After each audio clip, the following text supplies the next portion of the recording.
I have in the book some images of scribes from the ancient world sitting cross-legged, looking at their tablets, and when I squint, they look very much like my students sitting cross-legged in the library, looking at their tablets. The other form that's returned is scrolling, right? We are scrolling again. You're scrolling down our screens, even though the scroll, which had been so important, which Ezra had held up as sacred scripture, had been replaced by the Roman invention of the book. Martin Puchner has accomplished an amazingly tricky task in this latest book. He has surveyed about 4,000 years' worth of stories and selected 16 foundational texts. Each of these, for some reason or other, exceeds the norm to become a reference point for an entire culture. Puchner explains that these texts answer very fundamental questions in the same way that our genes document our biological inheritance. Where have we come from? Why are we here? And why here instead of another place in the globe? Puchner likens these essential stories to cultural DNA. Martin Puchner is a professor of English and comparative literature at Harvard and editor of the Norton Anthology of World Literature. He's read an awful lot of stories. In addition to being chair of Harvard's new program in theater, dance, and media, he teaches an online course to hundreds of thousands of students in 160 countries around the world. Good evening to Professor Puchner, and welcome. So I'm going to take you on a romp through literary history, 4,000 years of it. And as with all stories, it's good to start the story of literature at the very beginning. Now, it's very hard to know what happened at the very beginning. It's often a kind of retrospective reconstruction. But here's a story that was told by Mesopotamian scribes in what's today Iraq about 4,000 years ago about how their ancestors invented writing. The first writing system emerged in Mesopotamia about 5,000 years ago. And this is how Mesopotamian scribes themselves told the story of that origin. The story is set in the town of Uruk, which is really one of the first urban spaces in human history. Urbanization was made possible by a new form of intensive agriculture that allowed for kind of concentration of people in one space. And this is what happened in Uruk. So the story is set in Uruk, and it imagines a king of Uruk hoping to subdue a rival king, the king of the mountain realm of Arata. So the king of Uruk sends a messenger to the king of Arata with a threat demanding allegiance. The messenger runs all the way up the mountains, delivers the message, but the king of Arata is not very impressed and sends the messenger back with a challenge. If the king of Uruk can meet the challenge, maybe then he will submit. The challenge is to transport grains in nets all the way up to the mountains. The king of Uruk thinks about this challenge. He has an idea. He takes grain and lets the grain sprout. And then he can put it in nets, and he gives it to the messenger, and he sends the messenger with the grain up to the mountains, says, here, I met your challenge, pledge your allegiance. But the king of Arata still has no mind to do that, and sends the messenger back with another challenge that is met, and another challenge, and the messenger has to run back and forth quite some distance, and we seem to be at an impasse. The king of Uruk, in the meantime, gets really angry because he has met 3 difficult challenges, and still the king, the mountain lord of Arata, is not submitting. So he goes on an incredibly long and angry rant. And at this point, the messenger standing next to him panics because he can't remember the long rant. And it's at this moment, according to the story, that the king of Uruk takes some clay, puts his rant, onto the clay tablet, gives the clay tablets to the messenger. The messenger runs up one more time to the mountains, presents the king of Arata with the clay tablets and says, here's the message. The king of Arata looks at the message, holds it to his ear, doesn't understand it, doesn't understand what's going on, can't understand how a clay tablet can hold language, and then in the face of his entire court, he submits to Uruk. So this is the story how these scribes imagined the invention of writing. It's a pretty self-serving story, and it's a story that captures the power they felt writing really had. It allowed speech to be projected across space from Uruk in the mountain plains up to the mountains. It imagines the power of this technology because the king of Arata is so impressed just by this technology that he acknowledges in some sense the superiority of this civilization that has developed writing.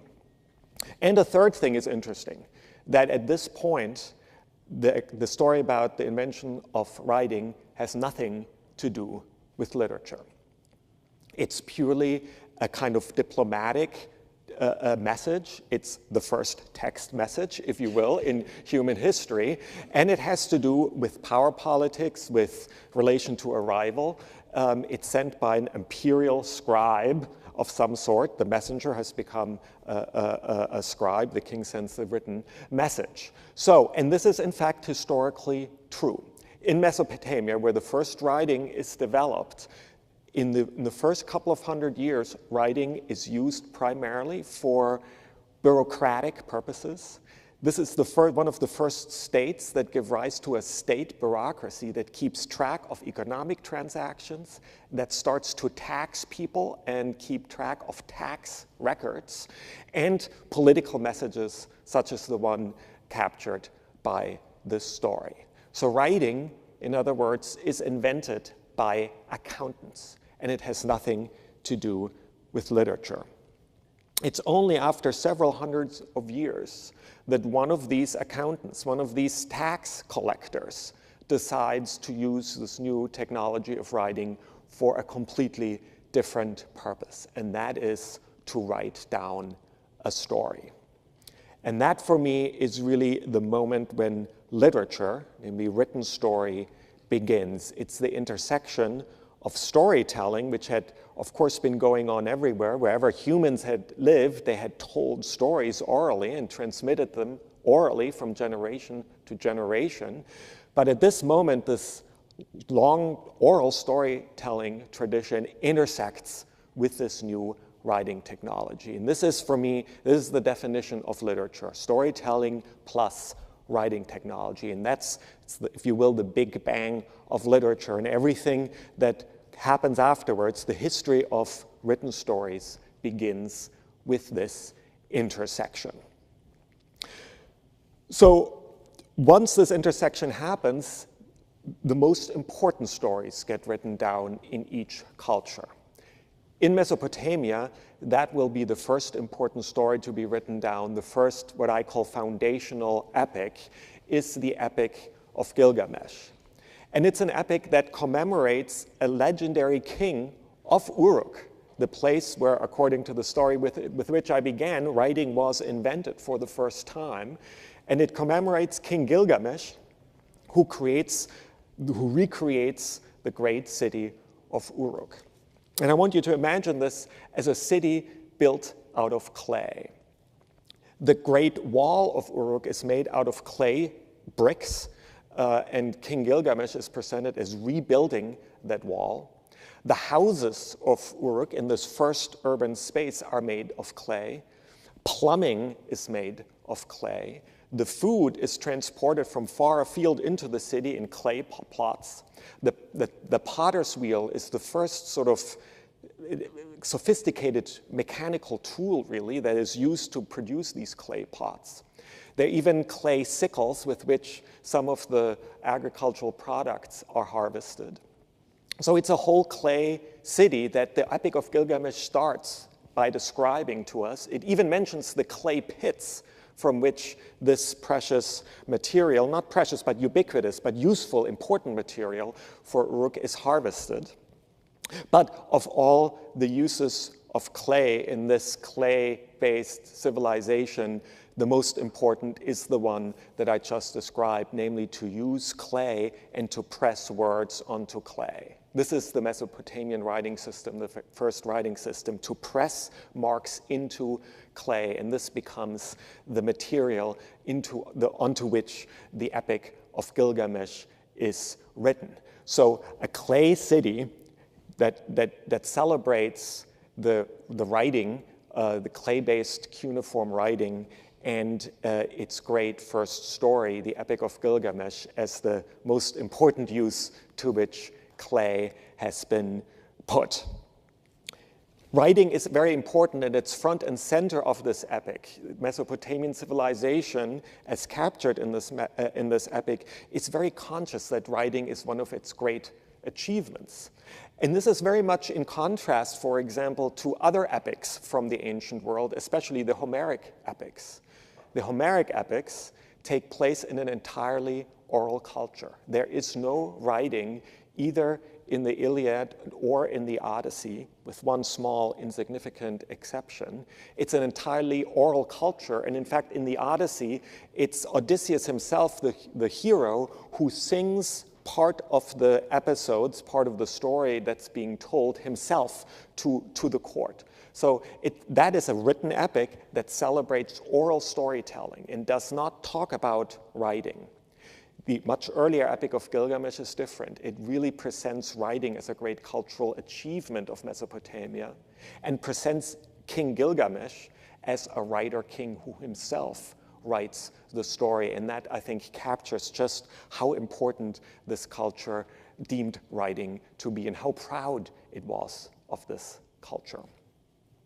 So this is the first epic, but soon other writing cultures emerge, and something similar to what I have just described happens, namely writing enters a culture. It sometimes is primarily used first for accounting purposes, but very quickly now with these long foundational stories get written down, so more and more writing cultures develop these foundational epics like the Homeric epics and the Epic of Gilgamesh. And this is what I describe sort of the first stage in the first chapter in the story of literature, these foundational epics that tell its listeners and its readers who they are, where they came from. Sometimes they include creation myths of the creation of the world, and provide entire cultures with a sense of cultural cohesion. The Epic of Gilgamesh is read across a wide region, and the other epics are as well. So this is the first stage in the story of literature. The next stage, something interesting happens. And for me, the moment when the next stage is inaugurated takes place in Jerusalem. In Jerusalem, where Ezra, the scribe, has just led a group of exiled Jews from Babylonian exile back to the city of Jerusalem, which had been partially destroyed, and many of the Jews had been exiled. But now they are returning. Ezra the scribe is leading a group of returnees in order to rebuild the city walls, in order to rebuild the temple, and to reinstitute Judaism as a temple practice. But there's something else that Ezra brings with him from Babylonian exile. In Babylonian exile, the scriptures of these exiled people had become more and more important because they no longer had a king. There's no longer a temple for ritual practice. So the texts in which the stories of the Jews had been written down had become important in exile, and more stories had been added to them. And these stories now, Ezra the scribe, who had trained in Babylon, in the great Mesopotamian writing culture, is now bringing these texts back to Jerusalem. And then he does something important, and he plans it very carefully. He builds a stage, a wooden stage. He calls everyone together, and he takes the scrolls, the Torah scrolls, and he holds them up, and he demands that the assembled people bow before these scrolls and worship them as if they were a god. And at this moment, in the story of literature, the idea of sacred scripture is invented. Of course, we are all very familiar with this idea of sacred scripture, especially here in this church. We are so familiar with it because that idea really caught on to the extent that I think today it's almost impossible for us to even imagine what a religion without a sacred scripture would be. And that's not just true of the three so-called religions of the book, Judaism, Christianity, and Islam, but also of Hinduism, of Buddhism. Really, all religions today are based almost all on some idea of sacred scripture, very familiar to us.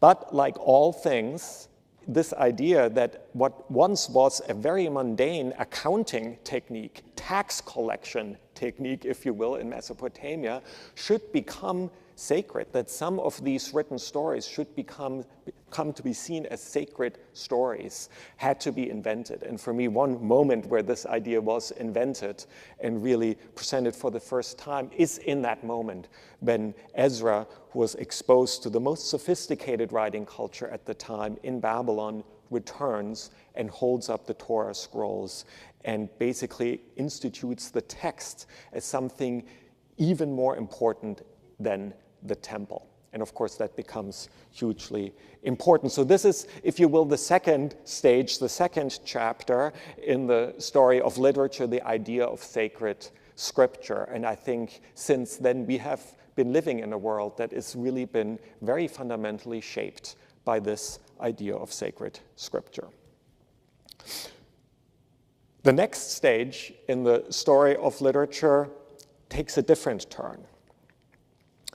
It's based on a whole pattern, on different kinds of what I call charismatic teachers that emerged in the ancient world within a few hundred years of each other in different writing-based cultures. These charismatic teachers live in writing cultures, but they have in common that they chose not to write. Among these teachers, I count the Buddha in India, Confucius in China, Socrates in Greece, and Jesus in the Near East. As I said, they live in what's at the time the most literate cultures of their time. They could write, but they chose not to. Instead, they insist on live, interactive teaching. They assemble students and followers around them, and they engage in questions and answers. They live with their students. They answer questions. They exchange ideas with their students. And it's power. These are powerful ideas, so powerful that students follow them, change their lives, because they all notice that there's something important happening around these charismatic teachers in India and China and Greece and the Middle East and in some other places. There are other such charismatic teachers. The teachings themselves are quite different from each other, but what they have in common is that these teachers could write, but chose not to. But sooner or later, the inevitable happens, and these teachers die. Some of them, like Confucius or the Buddha, die of natural causes. Others, like Socrates or Jesus, of a violent death. But either way, their students are now faced with an irretractable dilemma. They want to commemorate their teachers. They are convinced that their teachers are the most important figures and that their thoughts and deeds and words need to be somehow memorized and passed down. And yet these teachers refuse to write. And so there are oral traditions that start around these teachers, but sooner or later, some of these students do what their teachers deliberately didn't, namely they use writing and write down their teachers' words, and in some sense you could say betray their teachers in that they use writing where their teachers had deliberately chosen not to. Socrates, of these four teachers I mentioned, Socrates is the one who is most explicit in his rejection of writing. So as writing spreads and becomes more important, you have these skeptics and critics of the new technology. And Socrates in particular will say that one of the things that he dislikes about writing is that you can't ask a text follow-up questions. You can't ask a text questions and probe the way you can a speaker. He also worries that the more we trust this external memory device, we no longer have to know things ourselves. So we are sort of outsourcing an important cognitive function. So various kinds of arguments are against writing, but then the students write down their teachers' words sooner and later because they consider it so important and they want to use this powerful technology of writing to write them down. But what's interesting about it is they know, of course, that their teachers had avoided writing. So what they do is they channel that avoidance, that skepticism with respect to writing back into the texts they now produce. And the way they do it is by not writing the kinds of texts that I described earlier, for example, these foundational epics, or texts like the Hebrew Bible, but much more vivid dialogic texts that show teachers in live interactions with their students, that describe these teachers as they lived and acted. And the result, some are outright, in the case of Plato, the student of Socrates, he creates outright dialogues, almost like plays. So these texts are much more vivid, if you will, than the older scriptures or the foundational epics. And that's part of their power. It's part of their power and why this third type of literature, if you will, this literature produced by students of these charismatic teachers now becomes such a powerful new addition to the written world. And some of these texts are also very canny now in using the most important revolutions in writing technology. And I want to just spend a little bit more time with that because that's one of the through lines really of the book, how different writing technologies have shaped the written world. And that's that through line, that focus is very much conceived of based on an experience we all share today. Namely, we are really living in this unusual time when we are experiencing live, as it were, a true rare revolution in writing technologies, when profound changes happening around how we communicate with written words, who writes and for what purpose, and how we read and what kinds of stories get told in writing. And so one of the motivations for the book was to look back at these earlier moments when new writing technologies came along and transformed how we communicate with each other in writing. So these texts of these charismatic teachers now become some of the earliest adopters of new writing technologies. One text in particular I want to mention is the Diamond Sutra. It's one of the texts written by followers of the Buddha long after the master's death. And Buddhist monks transport this text from India to China, where it gets translated into Chinese.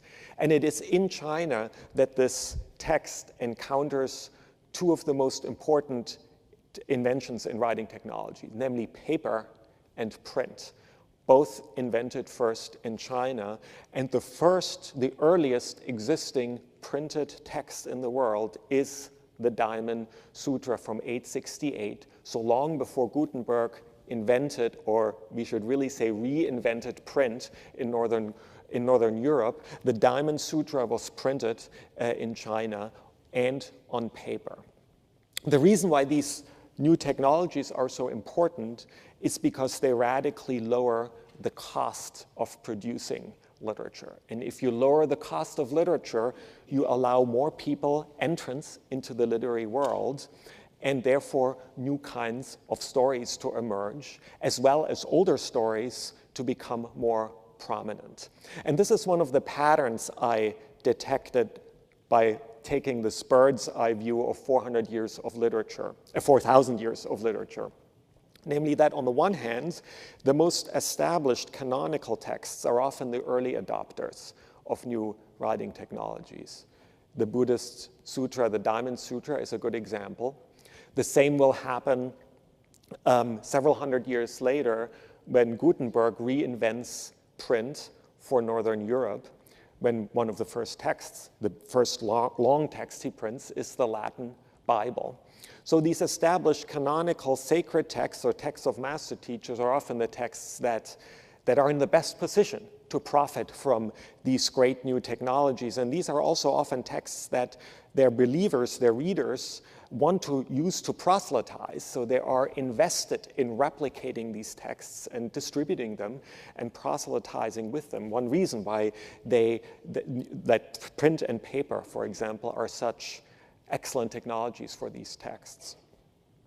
But as I said, the other effect of these new technologies is usually that more people can enter the literary world. That is, there are suddenly new readers and new writers, and that also means that there are new stories that get told. It's a kind of democratization, really, of the written world. And that happens whenever these new technologies come along. Happens in China with paper and print. And now paper gets adopted by the Arabic world next. There are very dramatic stories about how the Arabs had to extract the secret of paper making from Chinese prisoners of war. We don't know whether these stories are true, but they record how important the idea of papermaking, the technique of papermaking, was considered to be. And Baghdad becomes the center of papermaking in the Arabic world. And it's in Baghdad that a new form of popular literature emerges that, if you will, is the beginning of a fourth stage in the story of literature, namely popular storytelling that now, for the first time, is written down. And the text for me that captures that best is a story collection from the Arabic world you all know, that we all grew up with, namely the Arabian Nights. The Arabian Nights is a very different kind of literature, yet again, from these earlier ones. It's a very loose story collections with hundreds of stories. The stories themselves come from far-flung places, as far away as Persia and India and Greece, and these stories circulate on the Eurasian continent. But now that, thanks to paper, writing has become cheaper and more widely available, and new readerships, especially a rising merchant class, is interested in written stories, these different kinds of stories make it into writing. And the result is this marvelous story collection of the Arabian Nights. The earliest paper fragment from the Arabic world is a fragment from the wonderful framing story of the Arabian Nights. And the Arabian Nights is just one of many of these story collections. Story collections really start to dominate the world of writing for many hundreds of years, all the way to the Middle Ages. And it becomes a way of collecting different kinds of stories that different readers can now enjoy and participate in, stories that get retold. And these story collections are also dynamic in that new stories can be added to them. Our current version of the Arabian Nights really comes from the 18th century. So there are, over the hundreds of years, different stories were added to this framing story of Scheherazade and her sister and the king. And these framing stories become almost like storytelling machines, where you add new stories and you adapt them, and there are stories within stories. It's a real storytelling universe that's created. And one of the drivers, I would say, of that is paper. What's interesting about the Arabic world is they adopt paper to such great effect, but not print. These two technologies, both invented in China, separate. One travels to the Arabic world, and through the Arabic world and Arab-occupied Spain to Europe. The other, namely print, travels on the Silk Road through the Eurasian continent to Europe. And it is with Gutenberg in Northern Europe that these two inventions reconnect. And it's really that reconnection of paper and print that sets off the second great revolution in writing technologies, namely the print revolution in Northern Europe, so-called invented by Gutenberg, but really reinvented by Gutenberg, because Gutenberg was quite aware that there was some form of print that had happened in China. He was also lucky in that papermaking, the art of papermaking, had just arrived in Europe a few hundred years before, just in time so that his newly conceived printing press could really take off thanks to paper, because without a cheap writing surface. Without a cheap writing material, print would never have had the transformative effects it had in Northern Europe. It may be perhaps good to end this part of the story with the Gutenberg Revolution, because there are two moments that are worth pointing out. And the one is the sort of better known part of the story, namely that after Gutenberg printed the Latin Bible, there was a kind of explosion of literacy. More people wanted to read the Bible, and that really triggered the Protestant Revolution, right? Because more people wanted to read. The Bible was translated into the languages of the people, into English. Martin Luther translated the Bible into German, and really much broader groups of people had access now for the first time to this sacred text. So that, in other words, it was partially the print revolution that starts a chain of events that leads right up to the Protestant Revolution, because Martin Luther really becomes expert at dominating this new world of print with his fantastically polemical and witty kind of writing. So that is maybe part of a story that you know, and I think it's a true story. But there's a story before that happens that I want to briefly talk about, and that for about 60 years, it did not look like print was going to lead to a weakening of the church at all. For the first 60 years, print and the church worked hand in glove. The first thing Gutenberg prints after reinventing the printing press is indulgences.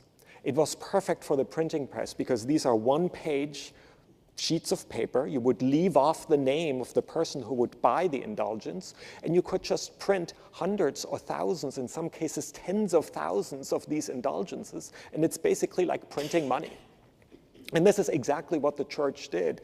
The church loved the printing press and used it immediately, became its first client of Gutenberg, and used it immediately to print indulgences. And the second thing Gutenberg prints is, of course, the Latin Bible. Now, Gutenberg had some reason to worry whether the church would like that, because up to that point, devoted monks had devoted their lives to painstakingly copying the sacred scriptures in this elaborate method that promised salvation in the afterlife and was this kind of great meditative technique that many, many monks devoted their lives to. And here Gutenberg was coming with this new machine and proposing to do the work of monks much more cheaply, right? You would think that the church would be very skeptical of that. But in fact, it wasn't. The church loved Gutenberg and loved his printed Bible. Why? Because the church could now produce cheaper Bibles, and these were Bibles that would be sent to monasteries and churches. Also, the church loved the printing because it meant that all Bibles were now more or less error-free. There had been a lot of hand-wringing on the part of the church before, that basically in no two churches was the same mass ever preached because of generations of errors of human scribes. So there's a real concern about that. And with print, of course, there can be printing mistakes, but the mistakes of generations of scribes that would multiply would be eliminated. And so print promised to solve a real important problem for the church. So for about 60 years, print and church worked hand in glove. And it was only after that golden period, so to speak, that the second effect, that popular effect of new writing technologies made themselves felt. And Martin Luther started to use the printing press in ways that neither Gutenberg nor the church had imagined possible, because the printing press had changed the way people read and wrote and how they interacted through writing. And since then, we have been basically living in what some call the Gutenberg galaxy, namely a world shaped by the printing press. The first printing press in North America was right here in Cambridge because, of course, the Puritans developed here the most literate society on earth. And I talk about the inheritance of that kind of book reading and printing culture all the way to Benjamin Franklin, who was what I would call the first print entrepreneur, in that he created a whole network that included paper mills. Of course, he was by profession a printer. He developed newspapers and broadsheets and new forms of polemic. He even had control over the postal roads as Postmaster General, over which printed matter would be transported across the 13 colonies. And his greatest contribution to the American Revolution, I would say, was as a print entrepreneur. So this is essentially our world until recently, when a new revolution in writing technologies has been taking place all around it. And I won't make any predictions exactly what the effects of that will be, except that I think these two types of effects that happened earlier are also happening right now. Namely, on the one hand, a lot of the canonical literature is now much more widely available than ever before through such online platforms as Project Gutenberg or Internet Archive, right? So we really have now very easy access to the great store of world literature. And on the other hand, new forms of popular writing are emerging. And we're just at the beginning of this writing revolution, so that I'm sure there are many more will emerge. But I'll just mention, for example, fan fiction is a very new form of writing in which readers suddenly become active as writers. Or very specialized, hyper-specialized forms of romance that are published on Amazon and other websites. And of course, short forms, Twitter. Twitter reminds me very much of that first message sent by the angry king of Uruk. Sometimes when Trump is tweeting to King Jong-un, I'm thinking of that exchange between the king of Uruk and the king of Arata. So there is certainly an explosion of popular writing. More people are reading and writing than ever before, and that's just will have profound new effects, and new forms and genres of writing are clearly developing in that context. But not everything is new. I'm also struck that some of the new forms that are ushered in by our revolution harken back to much earlier forms. One of them is the tablet. Right? I started with the clay tablets on which the Epic of Gilgamesh was first written.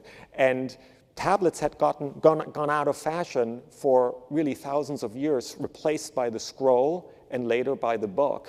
And now, for the first time, we're writing on tablets again. I have in the book some images of scribes from the ancient world sitting cross-legged, looking at their tablets, and when I squint, they look very much like my students sitting cross-legged in the library looking at their tablets. The other form that's returned is scrolling, right? We are scrolling again. We are scrolling down our screens, even though the scroll, which had been so important, which Ezra had held up as sacred scripture, had been replaced by the Roman invention of the book that I haven't had time to talk much about, a very convenient format that's easy to transport, that's easy to flip through. But now, because computers encode text as continuous text, they don't divide naturally into pages, we are scrolling down our screens again. So a lot is new. And I think there will be new, and there already are new forms of storytelling that are developing, but some of these techniques also, in an interesting way, go back to much earlier forms of storytelling from the 4,000 years of literature. So this is the story of literature in 40 minutes, as I promised, and I think now we can move to the second part of the evening. Thank you. Just before we open up to general questions, I had a couple of questions for you, Martin. You're very optimistic, it seems, about the future of writing, and I wish I were too. I'm not. But I don't think you can equate texting with literature, can you really? I mean, the sort of level of the kind of diminution of word use, getting by with cool, awesome, awesome, awesome, awesome, exclamation, smiley face, smiley face. Okay, so the smiley faces is another thing that's returned. Non-phonetic writing, right? It's iconic writing. It's like cuneiforms. Interesting that that's really taken off again. Compression. I'm not saying the average text or the average tweet is great literature.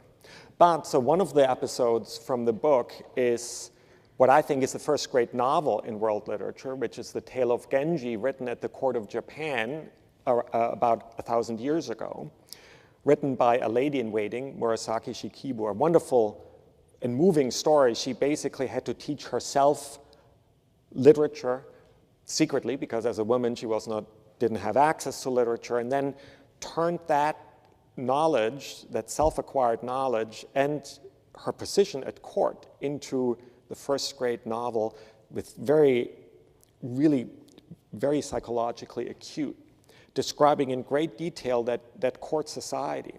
And what's central in that picture, in that novel, is that this court society uses for everyday forms of communication these short waka poems. They're just 2 lines.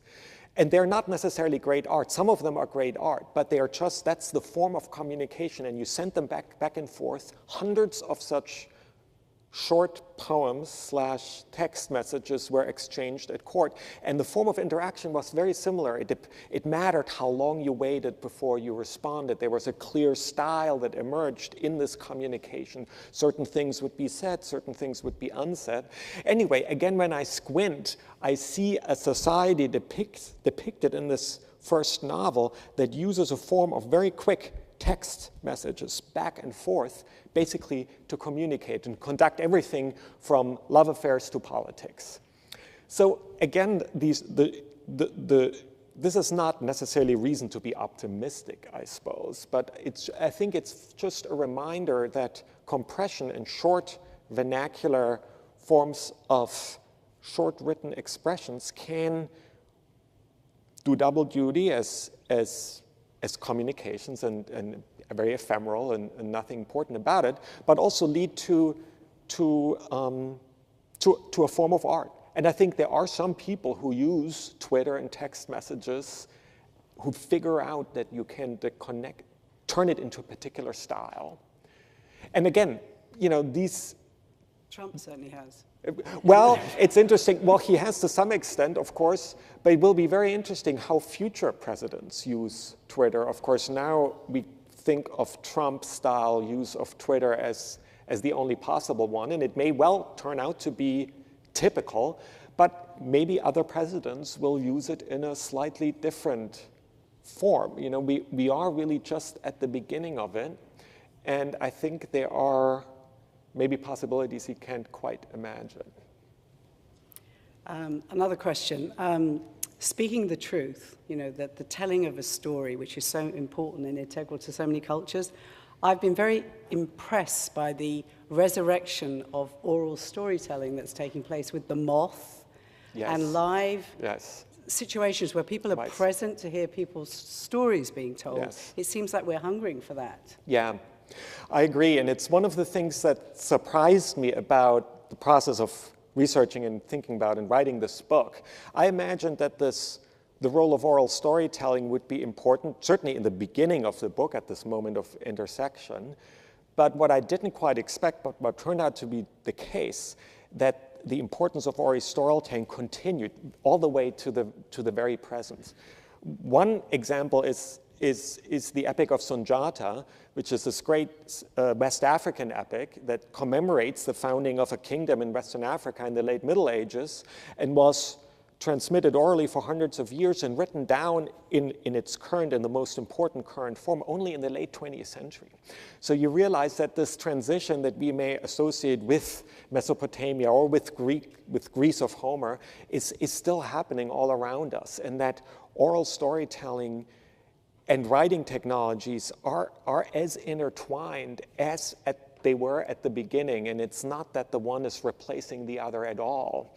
And these charismatic teachers who avoid writing altogether are, again, are another example of that. So you're absolutely right. And this is partially, again, of course, a story of maybe new technologies. So the Epic of Sunjata was actually not literally written down. It was recorded with a tape recorder in the 90s and then transcribed and turned into writing. And that turning an oral story into writing is a really interesting and very dramatic and difficult process. So I agree. I think oral storytelling continues to evolve alongside writing in really fascinating ways, sometimes driven by these technologies, sometimes as reactions against it, because you realize something is being lost. Yeah. If you'd like to come up to the microphone, we can take questions, please. How can we, as people, know what is truth and what is not? Yeah. No, it's an important question. It's important now than ever. And I think one thing I realized from looking at this long 4,000 years of literature and written stories and how important different writing technologies are is, like all powerful tools, they can be used for good or ill, right? It's not necessarily good. I sometimes had, I was writing the story of literature and of these writing revolutions, and I sometimes got caught up in the idea that they were getting better and better, and more people were able to participate in it.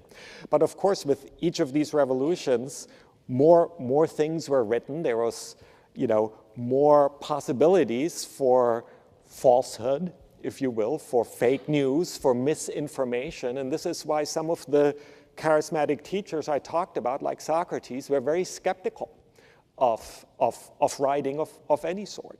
So I think that you are absolutely right, that it is something that the more powerful and widespread writing becomes, and it is becoming more widespread because more people can publish than ever before, the more urgent this question becomes. Thank you very much. No, thank you. What do you think of Socrates' concern that external memory devices like Google constrain or limit our knowledge? I mean, he didn't put it that way, but I guess he asked that fundamental question. And also, what do you think of folk songs as sung by Bob Dylan as exquisite forms of literature? Yeah, well, to start with thank you for both questions, and start with the second, I was very happy when the Nobel Prize Committee, in its wisdom, decided that Bob Dylan was literature, and I think that precisely because of that intersection of oral storytelling and singing and literature that we somehow thought we had left behind was put front and center, even of the Swedish Academy, the body that gives the Nobel Prize. About Socrates, I thought a lot about it. I don't have a simple answer because it's so paradoxical that the only reason why we even know about Socrates' arguments against writing is because his student Plato chose to write them down. So, in some sense, even though I was, throughout writing this book, fascinated by oral storytelling and how it emerged and was intertwined, I nevertheless somehow always found myself, whether I wanted or not, taking the side of writing, including in this moment when Socrates, but also Jesus and the Buddha and Confucius, they refused to write, but even though I said that their students betrayed their teachers, and to some extent they did, I'm glad they did. I'm glad they did, because otherwise we wouldn't be here debating it. So that would be one answer. That in the end, as valid as I find these questions, as valid as I find the idea of live teaching. I mean, this is what we're doing right now. You can look at it later on video, but there's something important that we are here all together in a room and interacting and asking questions. All of these things you can't really do of a text. So you could say that what we are doing right now confirms Socrates' choice or preference for teaching and for live interaction rather than just for texts. But writing is powerful, as we just said in connection to the earlier question. And so it's difficult to give up on something that's so powerful, and I personally wouldn't want to do it. I'm looking forward to reading your book as well. You've documented 4,000 years of literature. How do you see today's contemporary writing? I mean, I think Dickens and Tolstoy and Joyce and all these great writers were chroniclers of the time, and they could tell us so much about a society. Looking at today, who are the writers that are equal to that? And Gore Vidal spoke about music being, the state of music could tell you about the state of a culture. And how can you tell about our culture now through arts and literature? Because when I look at universities, I don't think art and literature is a priority for many young people. It's law, it's criminal justice, and the arts are under great threat, I believe, in this country today. They are, in many ways. It's true. Student enrollment, student interest in literature courses has definitely gone down, especially since the Great Recession. And we are all struggling, I think, to convey to this generation of students who grew up with smartphones and apps, to convey to them the power and importance of literature. I mean, this is, in the end, I think, the deepest motivation for my book. I didn't want to write a book that says, oh, the young people don't care about literature anymore, but I thought, I just have to make literature look as enticing and important as I possibly can, and maybe that will convince someone, and in my teaching and including the online courses as well, but to what extent I will succeed with that, I don't know. So there is, of course, a real worry that especially these long, you mentioned Tolstoy and some of these Dickens, these great 19th century novelists who wrote long novels, how can we make that understandable to students? One way to do it, one way I try to do it, is that actually many of these 19th century novelists, especially Dickens, wrote in serial form, in forms that is very similar to television series, because they were published week after week in newspapers, and only after they had run their course in this serial publication, where they combined and collected in these typical Victorian triple-deckers, and then sold as books, and then you could, I suppose, binge read them, which is what we now do with novels. While they were being published, you had to read them in installments. So there too is an older form of publication that is returning in different forms today. But it is a challenge, and I don't know that I have a good answer for especially how this generation of students, how to convey to them the importance of literature. It's a challenge. But I think trying to explain a little bit the technological prehistory, and that what they are doing on their iPhones, what they do when they read something on the internet, when they leave a book review on Amazon, when they post something on a blog, that is in some ways, well, it's not Tolstoy. Coming back also to your question, it is a form of written communication that is part of the partially technological story that gave rise, for example, to the novel. Novel, a form, even though it precedes print, really is very much connected to the age of print. And there's a good question whether the novel, as we know it, will be the dominant genre of the electronic publication era in which we are entering. Maybe not. Each of these chapters in the story of literature is sort of dominated by one genre, and the one for the age of print is the novel. And I think that probably a new form of written storytelling will emerge that will be different from Tolstoy. and Dickens. But what it will be and whether it will be any good, I don't know. I'm curious, though, why it is you focus on literature and not consciousness. In other words, it seems to me that literature is a kind of subset of a bigger issue in the human enterprise. And we can talk about pre-literate, literate, and many start talking now about post-literate societies. Yeah, right.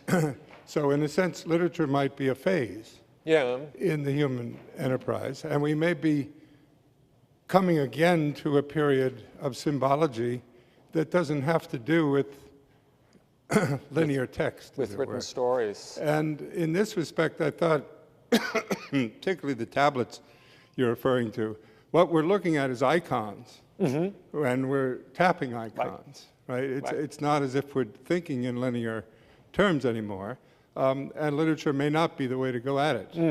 In this respect, I was curious about, I haven't read the book, obviously, but I've got to do it now. Obviously, it's very intriguing, because it seems to me when you speak of literature, you speak a lot about what emerged in those cultures that developed linear, from linear B right on, or from the cuneiform tablet, that developed thinking as an aspect of narrative. Now, narrative is much bigger than storytelling. And it may be that which we're yearning for when we get back to oral societies and storytelling on the stage like we're seeing revived now. And the problem is that narrative transcends both literary moment and the iconographic. In fact, it may be the icons that carry narrative much more quickly, quick symbols. Like it doesn't take a lot of explanation to say what a swastika means, right? Or a cross, or a crescent, right? They're symbols. They imply a narrative, and it's the narrative that attracts people to them, not the literature. And I'd like to see, in a sense, you resituate your storytelling within the problem of narrative. Okay. No, this is very rich and interesting sets of thoughts. So first, I would say that what I call storytelling may be closer to your understanding of narrative in that it doesn't always have to be linear. I would say especially some of these old texts, the Old Testament is a good example. They are narrative, they're stories in the Old Testament, but it's a very, in some sense, fragmented or cobbled together text with many different layers. Many people have commented on it, and people have tried to reconstruct different authors from different times. So the Old Testament is in a particularly, non-linear text. It's a compendium, exactly. It's a library, it's a collection. And I mentioned the Arabian Nights with its very labyrinthine structure and stories within stories, and then you arrive. So there are very many examples within the world I talk about of some of these much more discontinuous kind of narratives, not just linear narratives that are perhaps more closely associated with the novel or with a kind of classical novel. But what I found interesting once I looked at these 4,000 years of literature, really how late, relatively late, the novel starts to dominate. How late also, for example, another figure that we find such a natural part of the literary world, namely the author. How late the author emerges. All these early texts I talked about, none of them are associated with authors. They are collected by scribes and edited and interwoven, which is in part why many of them aren't really linear, like Tolstoy, for example, or Dickens. And to come to your question about the icons that we press to, I'll return to a brief remark I made to you and the icons, because it's very interesting that it is a return to some extent of to these non-phonetic writing systems that are logographic, that are iconic, that have a pictorial quality that can travel across languages. This is the great advantage. I mean, the alphabet was a huge invention. I didn't get to talk about it. It makes reading and writing so much more easier because all you need to know is about 25 signs. The disadvantage is that it only works with one language, whereas icons can work across language, right? You can communicate with someone in China using smiley faces and icons without sharing a common language. And so using those is a really interesting way of creating some kind of lingua franca, a common language of the internet. So I would consider that part of this written world that I describe, although it's a different form of writing with icons rather than, let's say, a phonetic alphabet. And what form of storytelling or narrative, to use your term, will emerge from that, I think will be very interesting to see. So I was curious, in your research, I heard about a lot of stories from the Middle East, I heard about Asia, I heard about Europe. I was curious about, in 4,000 years of storytelling, what other cultures you explored and what other parts of the world? Yeah, well, many parts. Thank you for that question. One of the texts that I also like to talk about that I find fascinating is the Popol Vuh, the Mayan epic. One of the things that is great about it is that the Mayans developed the only confirmed independent writing culture in the world, because all the other writing cultures from China to the Middle East are part of the Eurasian continent. And it's possible, we don't know whether they were independent inventions of writing. It is possible, but that the idea of writing as it emerged in Mesopotamia traveled to these other places. But we know that the Americas did not have contact with Eurasia for the couple of thousand years when writing first developed in Eurasia. So we know that writing was invented at least twice. And in the Americas, it's primarily the Mayans who developed the most elaborate form of writing. And it's almost like an experiment to see whether the same thing would happen over again that happened in Eurasia, and it did. So there's a scribal culture, there's a sacred text, the Popol Vuh, wonderful creation myth. So I love it because of that unique quality that it's the only completely independent writing tradition. And also because it's another of these great stories of survival of some of the texts. That's something I didn't get to talk very much, because when the Spaniards came, they very quickly realized that the Mayan writing culture was a sort of center of resistance especially to conversion. So the Spaniards started to burn all the Mayan books. And Mayan scribes realized that in order to preserve the Popol Vuh, they needed to go underground. But they realized something else. They thought ahead, and they realized that the Mayan glyphs, their writing system, would also be wiped out, and that no one would be able to read it anymore. So what they did is they transliterated the Popol Vuh into the writing system of the victors, namely the Latin alphabet. And that's what they did, and that's how they preserved the Popol Vuh. So that is just one other, I mean, there are many others, but that is another one that I care a lot about, and that I think people don't quite recognize what a unique, independent, fascinating text that is. Thank you so much. I'm a junior at Bowdoin College, and I'm an English major, so I don't need to be sold on the power of the written word. I'm already there. On your shoulders.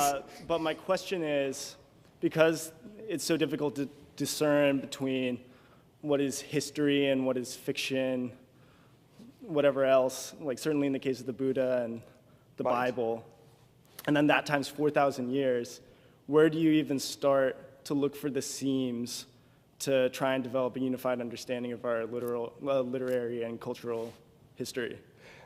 Because of the difficulty of this distinguishing between fact and fiction, you're saying?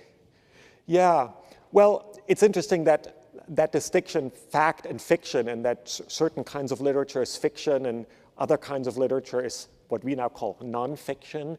That's a very recent distinction, especially in the ancient world and beyond it. No one asked whether the Epic of Gilgamesh is fact or fiction. It was a story that a whole culture was built on, and that became an important sort of guiding principle beyond the question of whether it was factual, the question whether it's fact or fiction, whether there was once a king called Gilgamesh who really rebuilt the wall of Uruk, wasn't really what was most important about this text. And that, I mean, there are huge divisions about how to interpret religious texts, sacred scripture, but I think there are, it's always a question of how we read texts, and there are different practices, obviously, of how to read different kinds of texts. So I'm not sure I fully am answering your question, but what is interesting, if you take sort of this long view of literature and written stories, that this fact-fiction distinction happens quite late.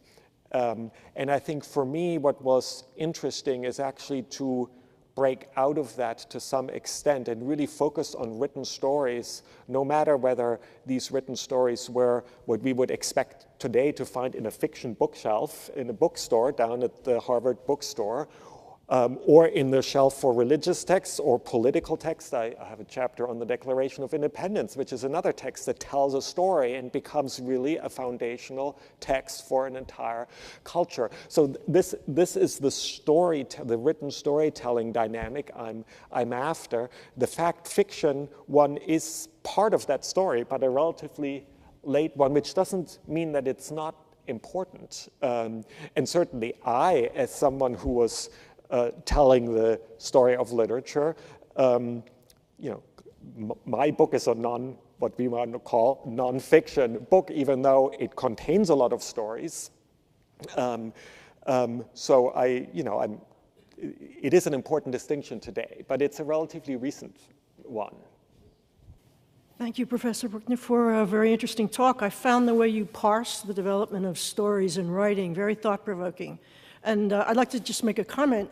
I feel that you brought into relief for me the importance of writing in the history of human thought. And in particular, it's interesting to me that in the moment we seem to be in a kind of explosion of writing of all kinds. Right. It's true that your basic texting of two high school kids who say, sup, and eating pizza, ha, ha, ha. I mean, that may be anything from irritating to boring to, yet I've been astounded in my years of teaching at how the love of writing, of wanting to write, rather than speak face to face, we put a judgment on that that's negative, and yet kids want to write. They want to write to each other. They'll write to each other if they're in the same room. And so that seems to me to be, I'm not saying it's correlative, it occurs together with an explosion of writing, and I'm not saying there's a causal relationship, but it is interesting, that, for instance, that a huge number of new writers are writing their memoirs. People want to tell their stories. Right. And they tell them in everything from a loose prose poem to a carefully structured novel. I was brought up on writing as a craft, on Flaubert and Elizabeth Bishop and all these people who worked to language carefully and for a long time before they would make it public.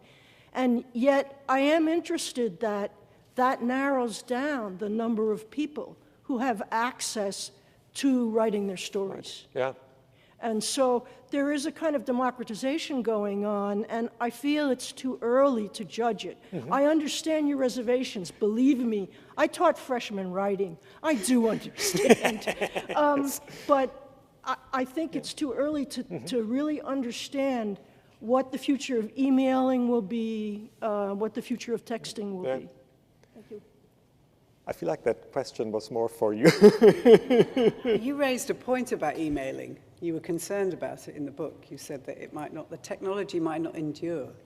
Well, I think it's already incredibly outdated. I mean, none of the young people would use, I mean, emailing is becoming as as archaic as writing a letter by hand almost. I mean, I'm exaggerating a little bit, but I think, I mean, you know, the obsolescence of these different, I mean, it's happening so fast. And the point about obsolescence is actually a really important one that has to do with storing and preserving stories. I write quite a bit about different kinds of libraries and how they were destroyed and how texts survived or barely survived and didn't survive. And it's a huge, so we think, of course, today the cost of storage is nearing zero, that we live in we have the extreme luxury of being able to preserve everything at very low cost. But that's not quite true because of technological change, that actually the formats are changing so much that librarians say the best way to make sure that something endures is actually to print it out on paper, because we don't know whether the old formats will be, you know, readable, and we can within all our lifetime, this has already happened. So the questions of obsolescence, in this case, not so much forms of writing, but just really memory devices, is a big one. So we haven't really solved the question of preservation. It's a really live issue and of concern. Though, you know, I'm spending the year at the New York Public Library, they now talk about how when they get the estate of writers, they print out emails, and that becomes part of the literary record, of course. Yeah. I'm glad you brought up the question of obsolescence, because it leads right to my question, and that is, as you look back on 4,000 years and try to make sense of the history of literature, one of the intersection with technology is one of the things you talked a lot about. But what about what was lost? Why do some things survive and others not? And how do we know whether we've lost? I mean, when we have a gigantic archive of printed out emails saying, you know, thanks for dinner, will we not lose things the way we lost cuneiform tablets that turned into bricks somehow? Right. Yeah. No, thank you for this question. And it was one that was on my mind a lot as I was writing the book.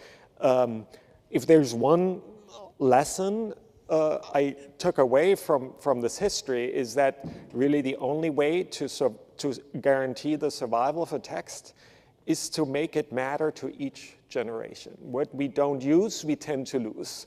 And really most of the texts that made it to our present from the ancient world are texts that, like the Bible, that were used in different ways and in different forms, but continuously by someone.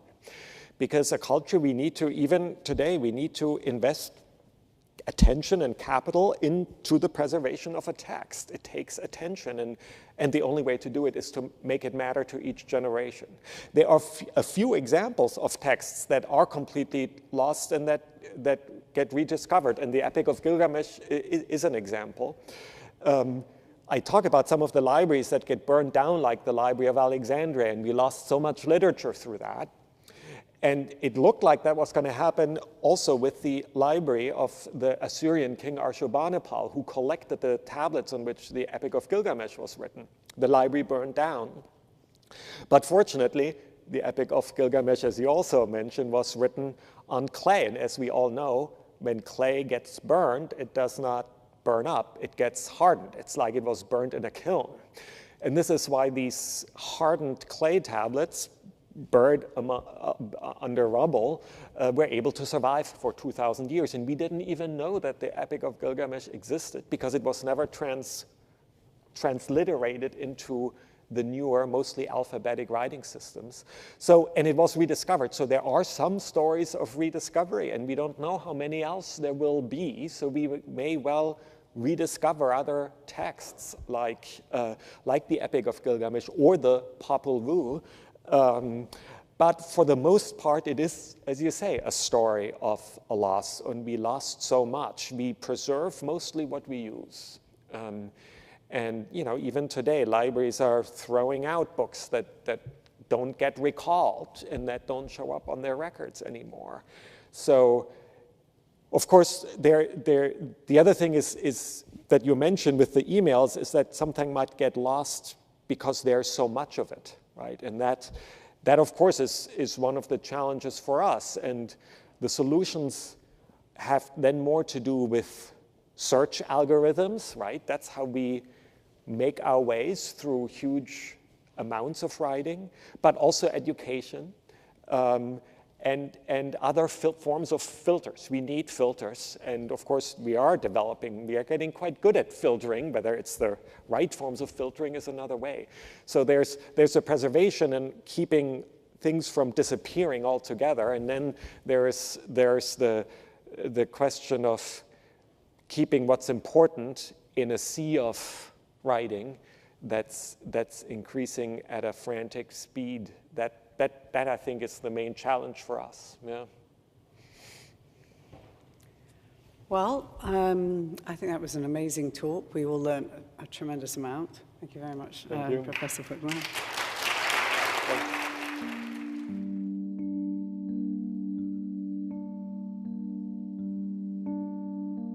Of course, we know about the Secret Six. Was the group of abolitionists in Concord, in Boston, in New York, who gave him the money and the weapons specifically for Harper's Ferry.